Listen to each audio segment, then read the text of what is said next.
Hi అండి, welcome back to my channel. ప్రేమతో వండండి, ప్రేమతో వడ్డించండి. ఇవాళ మనం రొటీన్గా చేసే చికెన్ కర్రీ కాకుండా ఇలా లెగ్ పీస్తో ఫ్రై ఎలా చేయాలో చూద్దాం. చాలా చాలా బాగుంటుంది. మీరు దీన్ని స్టార్టర్ లాగా కూడా తినచ్చు. చాలా టేస్టీగా ఉంటుంది. తప్పకుండా ట్రై చేయండి. ఇది స్టార్ట్ చేసే ముందు మన ఛానల్ ఎవరైనా సబ్స్క్రైబ్ చేయకపోతే సబ్స్క్రైబ్ చేయండి. ఇంకా బెల్ ఐకాన్ పైన క్లిక్ చేయండి. ముందుగా 6 లెగ్ పీసెస్ని బాగా వాష్ చేసేసుకొని ఇలా కట్స్ పెట్టేసుకొని ఒక బౌల్లో తీసి పెట్టుకున్నాను. దీనికోసం మసాలా ప్రిపేర్ చేయాలి. ముందుగా స్టవ్ పైన ఒక పాన్ పెట్టుకొని 1/2 కప్ ధనియాలు, కొంచెం దాల్చిన చెక్క, 4 లేదా 5 లవంగాలు, 1 టీ స్పూన్ జీలకర్ర వేసేసుకొని ఇవి బ్రౌన్ అయ్యేంత వరకు మీడియం ఫ్లేమ్లో ఫ్రై చేసుకోండి. హై ఫ్లేమ్లో ఫ్రై చేయొద్దు, మీడియం ఫ్లేమ్లోనే ఫ్రై చేసేసి బ్రౌన్ కాగానే ఒక ప్లేట్లో తీసి పెట్టేసుకోండి.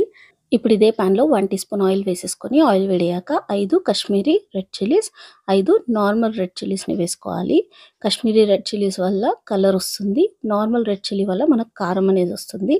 సో రెండు బ్యాలెన్స్ చేసుకొని మీకు ఎంత కావాలో దాన్ని బట్టి వేసేసుకొని బ్రౌన్ అయ్యేంత వరకు ఫ్రై చేసుకోవాలి. మీడియం ఫ్లేమ్లోనే ఫ్రై చేసుకోండి, హై ఫ్లేమ్లో ఫ్రై చేస్తే మాడిపోతుంది. ఎండుమిర్చి ఫ్రై కాగానే ఇవి కూడా తీసేసుకొని అన్నీ చల్లగైపోయిన తర్వాత మిక్సీ జార్లో వేసుకొని పౌడర్ చేసేసి పెట్టుకోవాలి. ఇప్పుడు మనం వాష్ చేసి పెట్టుకున్న చికెన్ లెగ్స్లో ఈ పౌడర్ వేసుకోవాలి. మీరు ఎంతైతే కారం తినగలుగుతారో దాన్ని బట్టి వేసుకోండి. ఇప్పుడు ఇందులో 1 లెమన్ జ్యూస్, టేస్ట్కి సరిపడా ఉప్పు వేసుకోవాలి. ఉప్పు మరీ ఎక్కువ వేయకండి, తొందరగా ఉప్పు అయిపోతుంది. 1 టీ స్పూన్ వేస్తే సరిపోతుంది. 1 టీ స్పూన్ అల్లం వెల్లుల్లి పేస్ట్ వేసుకొని ఈ మసాలాలన్నీ ప్రాపర్గా ఈ లెగ్ పీసెస్కి పట్టేలాగా కలిపేసుకోవాలి. మసాలాలన్నీ ప్రాపర్గా కలిసేలాగా కలిపేసుకున్న తర్వాత ఒక అరగంట పాటు ఫ్రిడ్జ్లో పెట్టేసుకోండి. ఇప్పుడు సేమ్ ప్యాన్లో 2 టీ స్పూన్స్ నెయ్యి వేసుకోవాలి, 2 టీ స్పూన్స్ ఆయిల్ వేసుకోవాలి. నెయ్యి వేస్తే టేస్ట్ అనేది చాలా బాగుంటుంది. నెయ్యి వేయండి, లేకపోతే స్కిప్ చేయొచ్చు. ఆయిల్ ఇంకా నెయ్యి వేడిన తర్వాత 2 పచ్చిమిర్చీలు, ఒక 10 ఎల్లిపాయలను క్రష్ చేసుకొని వేసుకోవాలి. కొంచెం కరివేపాకు, ఇంకా 2 ఉల్లిపాయ ముక్కలను వేసేసుకొని బ్రౌన్ అయిపోయేంత వరకు ఫ్రై చేసుకోవాలి. చూసారా, ఇలా బ్రౌన్ అవ్వాలి, అప్పటి వరకు ఫ్రై చేయండి. బ్రౌన్ అయిపోయిన తర్వాత మనం మ్యారినేట్ చేసి పెట్టుకున్న చికెన్ పీసెస్ని వేసేసుకోవాలి. చికెన్ లెగ్స్ అన్నీ వేసేసిన తర్వాత మనం ఏదైతే బౌల్లో మ్యారినేట్ చేసి పెట్టుకున్నామో ఆ బౌల్లో కొన్ని వాటర్ వేసి ఆ మసాలా అంతా ప్రాపర్గా తీసుకొని ఇందులో వేసేసుకొని హై ఫ్లేమ్లో ఒక 2 మినిట్స్ ఫ్రై చేసుకోవాలి. లెగ్ పీసెస్ని ఇలా తిప్పుతూ 2 మినిట్స్ హై ఫ్లేమ్లో ఫ్రై చేసుకోండి.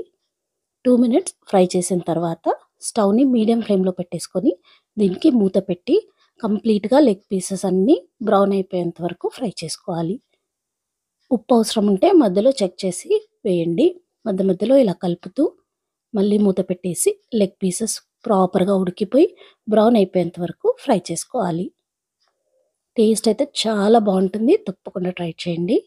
చూసారా, లెగ్ పీసెస్ అన్నీ బాగా ఉడికిపోయి బ్రౌన్ అయిపోయాయి. ఇప్పుడు ఇందులో కొంచెం కరివేపాకు వేసేసుకొని దీనంతా మళ్ళీ కలుపుకోండి.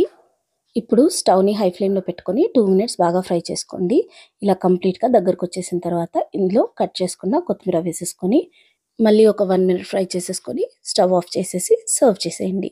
చాలా చాలా బాగుంటుంది. చాలా సింపుల్ అండ్ ఈజీ రెసిపీ. కొంచెం టైం పడుతుంది, బట్ రెసిపీ అయితే చాలా సింపుల్ అండ్ ఈజీ. తప్పకుండా ట్రై చేయండి. ప్రేమతో వండండి, ప్రేమతో వడ్డించండి. ఈ రెసిపీ మీకు నచ్చినట్లయితే లైక్ చేయండి, షేర్ చేయండి, కమెంట్ చేయండి, ఇంకా తప్పకుండా సబ్స్క్రైబ్ చేయండి. Thank you.